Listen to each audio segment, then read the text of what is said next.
Hi, and welcome to the Brooklyn Museum. I'm Matthew Yokobosky, Senior Curator of Fashion and Material Culture. Today we're going to see the exhibition Solid Gold. Solid Gold is an exhibition to commemorate the Brooklyn Museum's 200th anniversary, and in it you'll see over 500 works. 250 of them are from our permanent collection and are either solid gold or have a gold aspect to them. After selecting these pieces, I infused it with fashion and jewelry. So you have opportunities to see our collection in conversation with contemporary fashion and jewelry. Solid Gold is comprised of 10 sections, and each section looks at gold through a different lens. Join me now as we look at those different sections. One of the most well-known collections from the Brooklyn Museum is our Egyptian, classical, and Near Eastern collection. And so that was the launch point for this first section of the exhibition. Behind me, you see works that were created by a New York duo, the Blondes, David Blonde and Philippe Blonde. And in their 2015 Egyptian disco collection, they based their design on Irene Sharaf's original designs for Elizabeth Taylor in Cleopatra. In that film, she created a winged cape that was to reference the golden phoenix, which is a mythical creature. So the Blondes version of Cleopatra's gold cape is done with bugle beads and other types of embroidery. Another great piece that we have in the collection is our gold flies, and they're smaller than your pinky finger, but something that tiny wouldn't resonate on film. And so the designer, Joan Joseph, she made a prototype for a necklace that had very large flies. And after they saw this, they decided they would definitely be great for the movie, but the final version of it had less flies. This particular collection by the Blondes is called Chain. And Chain was inspired by a 3,000-year-old coffin that we have in our permanent collection that's currently being restored. And that particular coffin lid is painted with a pigment called orpiment. Orpiment 3,000 years ago was meant to represent gold in various kinds of decoration and ornamentation. For the Blondes, this particular collection Chain, they reference Mr. T. Mr. T was very famous on the A-Team on television during the 1980s. And Mr. T was famous for a big necklace that he had on, because Mr. T, before he became an actor, was a bouncer at a nightclub. And when people would leave the nightclub at the end, oftentimes they forgot their jewelry.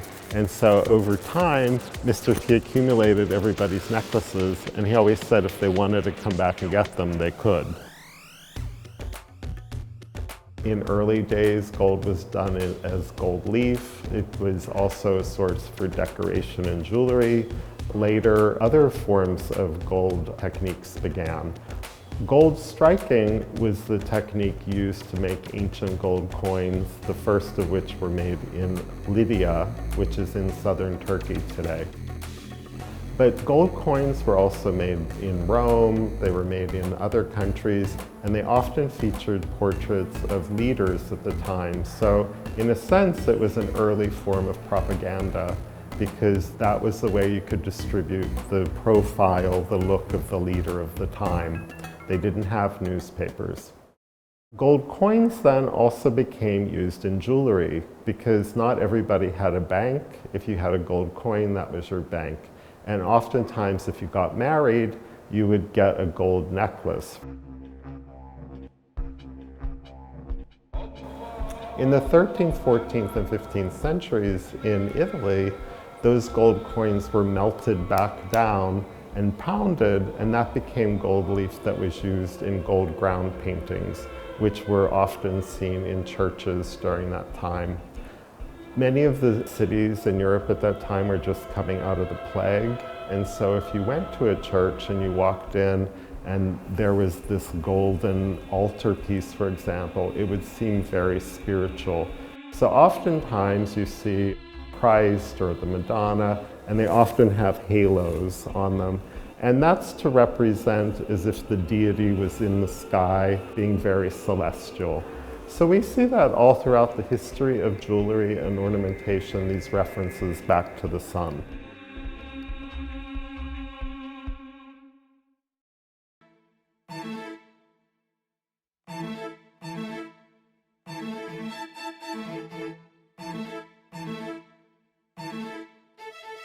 We're now in the 20th century part of the exhibition titled Fashioning Gold, and we look at gold's intersection with art, textile design.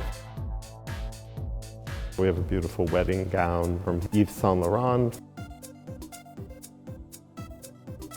This piece that we have behind me is a work by Marc Bohan at the House of Dior from the early 1960s. It's made from a fabric that's over 56% golden metal. And at the time, there was a woman named Elsa. She was from Texas, and she was on a business trip with her husband to Europe. They went to see the Christian Dior couture show, and afterwards she had to have this particular outfit. When I was talking to Elsa last year, doing research for the show, she actually sent me the invoice from that time. And in the early 1960s, a dress and coat of this type with a mink collar and onyx buttons was over $7,000 US, which today would be between $85,000 and $100,000, which is within the realm of what today an haute couture dress could cost. So other designers in this particular gallery include Pierre Cardin, American designer James Galanos, as well as Norman Norell. He became very well known for his gold sequined gowns, many of which were worn by people such as Marilyn Monroe. This gallery, we also have 20th century jewelry. So we have a case of jewelry from Cartier, which includes a necklace that was made for the French actress Simone Signoret, who won the Academy Award in 1960. Next to it, though, is a very rare necklace, and this particular necklace is made from gold wire, but also is a beautiful set of diamonds.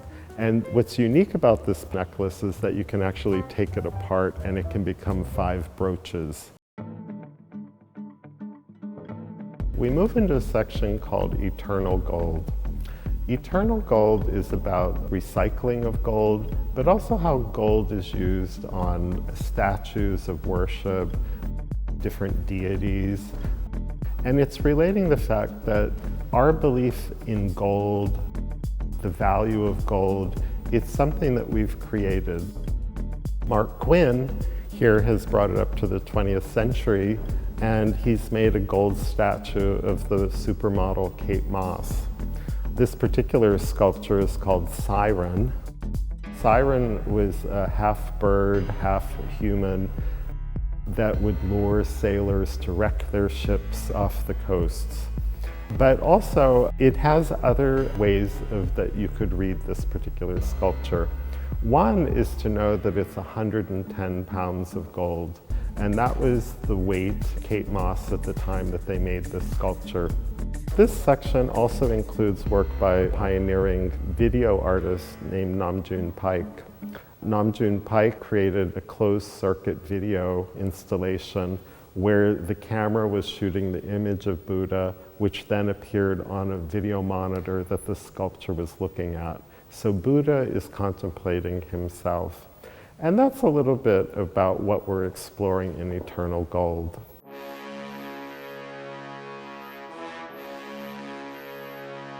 We're now in the final section of the exhibition titled Crowned, From Hip-Hop Kings to Egyptian Queens. And we looked at the different ways in which people have been crowned or glorified throughout time. One of the ones that we know of from ancient history, of course, is the gold laurel wreath. We have one of 4 fully extant gold laurel wreaths in the permanent collection at the Brooklyn Museum. Behind me, we see a dress that was worn by Aya Nakamura at the Paris Olympics. This particular dress is the result of Aya meeting with Maria Grazia Chiori at Dior, and she said that she really wanted to look like the Golden Phoenix, which of course references back earlier in the show to the cape that Elizabeth Taylor wore in Cleopatra. So the golden feather, the golden leaf, they symbolize some type of honor that we're giving to people for their accomplishments. I was so happy today to take you through some of the highlights of solid gold at the Brooklyn Museum. As you can imagine, there are many, many more stories and objects to explore, but hopefully you'll take the time and come to the Brooklyn Museum and experience them yourself.